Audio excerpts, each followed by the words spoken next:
আসসালামু আলাইকুম। আমি ফিল্ম হোসেন ভাই মিরাজ বলছি। আমি এক জায়গায় ঘুরতে এসেছি, তোমরা তো ভিডিও দেখেই বুঝতে পারছো এটা হলো দীঘা। তাই ভাবলাম আপনাদের সামনে একটা নতুন ব্লগ ভিডিওটা আপনাদের সামনে আপলোড করি। তাই ভিডিও করা হয়েছে, এটা আমার প্রথম ব্লগ। তোমরা আমার এসব ভিডিও যে দেখো, আমি অসহায় মানুষের দান করি, এটা ব্লগ ভিডিও, এটাও দেখতে থাকো। চলো ভিডিওটা শুরু করা যাক, লেটস গো। প্রথমে 4 চাকা করে আমরা যাচ্ছি হাওড়াতে। তাই ভাবলাম হুগলি ব্রিজের ওপর থেকে 4 চাকাটা যাবে, আর হুগলি ব্রিজের ভিডিও হবে না, এটা তো হতেই পারে না। কলকাতার একটা অন্যতম ব্রিজ দেখা পাচ্ছ তোমরা, ওই দূরে হুগলি ব্রিজ দেখাই যাচ্ছে, ওর উপর দিয়ে যাবো, তোমরা ভিডিওটা দেখতে থাকো।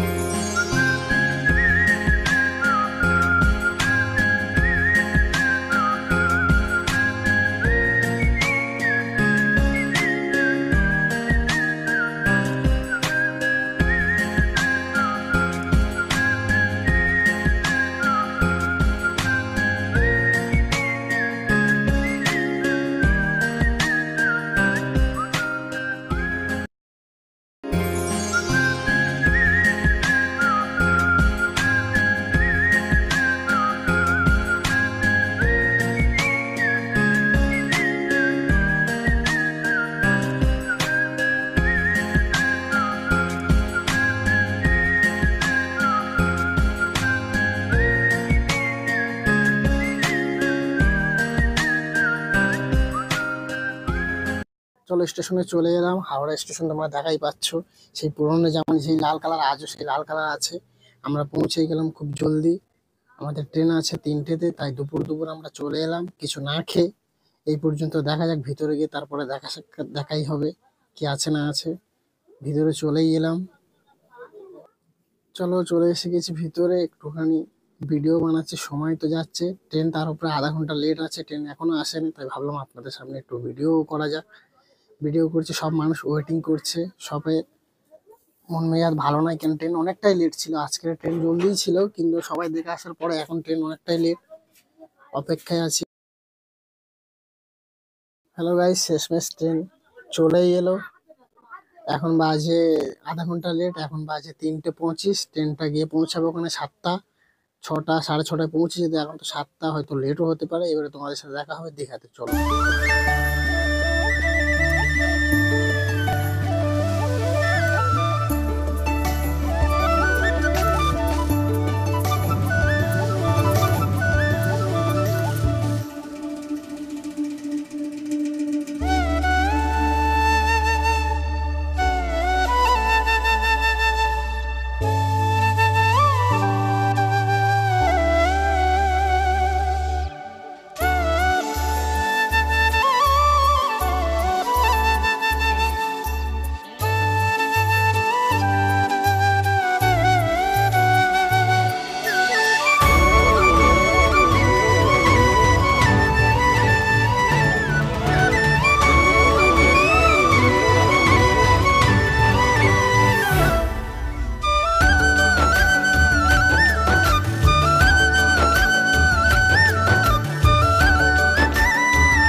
হ্যালো গাইস, আমি চলে এসেছি, এখন সময় 7:30।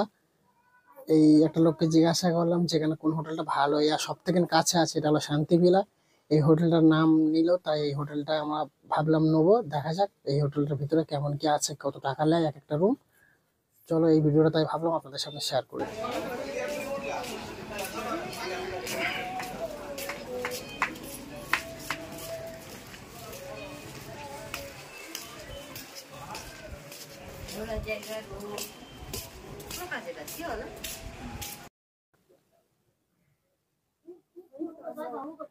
চলো ভিতরে এসেই গেছি, যাওয়া যাক ভিতরে, রুমটা দেখা যাক কোন রুমটা আমাদের দিয়েছে। রুমের রিভিউটা, রুমের ভিতরেটা তোমাদের দেখাচ্ছি, চলো দেখা যাক।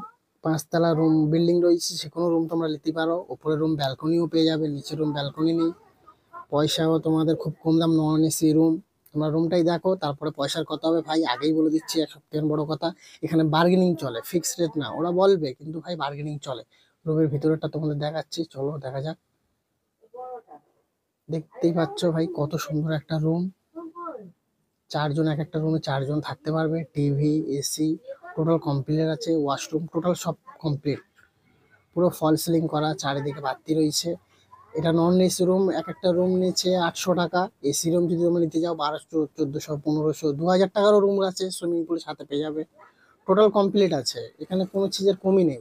হোটেলটা খুব সুন্দরই হোটেল, শান্তি ভিলা নাম, তোমরা আসতে পারো, দেখতে পারো, খুব সুন্দর একটা হোটেল। চলো রাত হয়ে গেছে, ভাবলাম কিছু খেয়ে নিই, তাই চলে এলাম। নদীর ধারে এসে চিংড়ি মাছ খাওয়া সেটা তো হতেই পারে না, যারা এবারে খাও না তাদেরকে তো কিছু বলার নেই, তাই দুঃখিত। আমি তো খাই, আমি তো খাবোই। চলো রাতে ডিনার কমপ্লিট, সকালে এবারে উঠে গেছি। সকালে ভাবলাম সকালেই ভিউটা তোমাদেরকে দেখাই। পৌঁছে গেলাম হোটেল থেকে, মাত্র 1 মিনিটও লাগবে না, 30 সেকেন্ডের ভিতরে তোমরা বিচের ধারে চলে আসবে, এতটাই কাছে আছে। সকাল সকাল চলে এলাম, ফ্রেশ হয়ে কিছু খাওয়া দাওয়া এবারে করা হবে। এখানে সব কিছুই পাবে, সকালে চা, ব্রেকফাস্টের রুটি, ডিম টোস্ট টোটাল কমপ্লিট পাবে। সকাল সকাল ডাব, যে কোনো চিজ পেয়ে যাবে, কোনো চিজের কমই নেই। খুব সুন্দর একটা ভিউ, ঠান্ডা ঠান্ডা মৌসুম আছে। ঠান্ডার সময়ও মনে হবে না গরম না ঠান্ডা। এটাই পাচ্ছ তোমরা, এখনও অনেকজন ওঠেনি বেলায়। আমরা তো সকাল সকাল এসেছি, তখন সময় ছিল 8:30। তাই ভাবলাম একটা ভিডিও করেই নি। দেখাই পাচ্ছ তোমরা পিছনে হোটেলটা আমার, দেখলে কতটা কাছে রয়েছে। আমরা বিচের একদম ধারে আমাদের হোটেল, সব থেকে কাছে। চলো গাইস, এবারে নদীর ধারে যাওয়া যাক, অনেকটা সময় হয়ে গেল।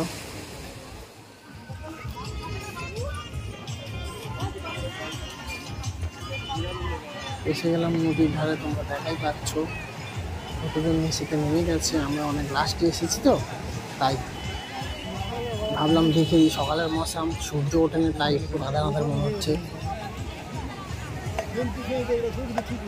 গা ধোয়ার অনেক সুযোগ সুবিধা রয়েছে, দেখাই পাচ্ছ বড় বড় পাথর। চলো এবারে ভাবলাম এই বোট রয়েছে, বোট চড়াই যাক। একটু বোট চড়তে এলাম। আগেই বলে দিচ্ছি ভাই, এই বোট একজন মাথা পিছু 200 টাকা নেবে। 2 কিলোমিটার যাবে, 2 কিলোমিটার আসবে, 4 কিলোমিটার এমন হিসাব। 12 জন না হলে ছাড়বে না, তাই ভাবলাম একটু চড়েই নিই। আচ্ছা ভাই, চড়াই তো হয় না, এবারে তো মিস করলেই হবে। আর তোমরাও যারা যারা আসবে ভাই, চড়বে, সব থেকে মজা হবে। আমাদের বোট দিয়ে দিয়েছে। বোটের গতি তো অনেকই ছিল ভাই, 100-এর মতো। বোট চড়ে খুবই মজা, তোমরাও আসবে, চড়বে। বোট থেকে যে ভিডিও বানানো খুবই কষ্টের ব্যাপার। আমি একা রয়েছি, মোবাইল চেপে রয়েছে, এতটাই জোরে যেন মোবাইল মনে হচ্ছে ভেঙেই যাবে, এতটা গতি। তারপরে ভাই বহুত মজা, বহুত মজা। কিছুটা যাবে, ওখানে 2 কিলোমিটার গিয়ে দাঁড়াবে, 5 মিনিট তোমরা ফটো তুলতে পারবে। 5 মিনিট হাতে সময় থাকবে, 5 মিনিট পরে আবার ব্যাক করবে। এত গতিতে এই বোটেতে ভিডিও বানাচ্ছে, ভয়েস দেওয়া অসম্ভব, তাই ভাবলাম ভয়েসটা দেবো না। তোমরা বোটের ভিডিওটা পুরোই দেখো, কতটা স্পিড যাচ্ছে, কত দূর রয়েছে দীঘা, তোমরা দেখাই পাচ্ছ অনেক দূর, 2 কিলোমিটার কম। তোমরা দেখতেই থাকো।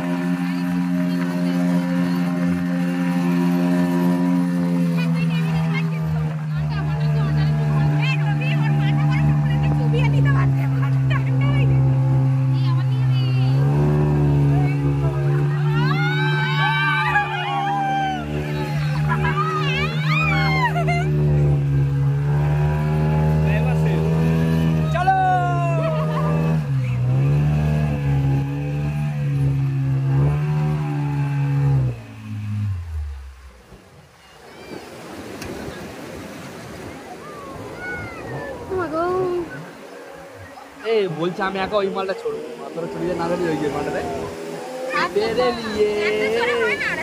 হ্যাঁ। আরে আরে কিছু না, তোমার হচ্ছে মালটা যেটা ভালো লাগলো তার জন্য আরে ইচ্ছা করছে ওই মাল। ওই ওই কথা গেল ওই মালটা, ওই ওই গাড়িটা ওটা দে না।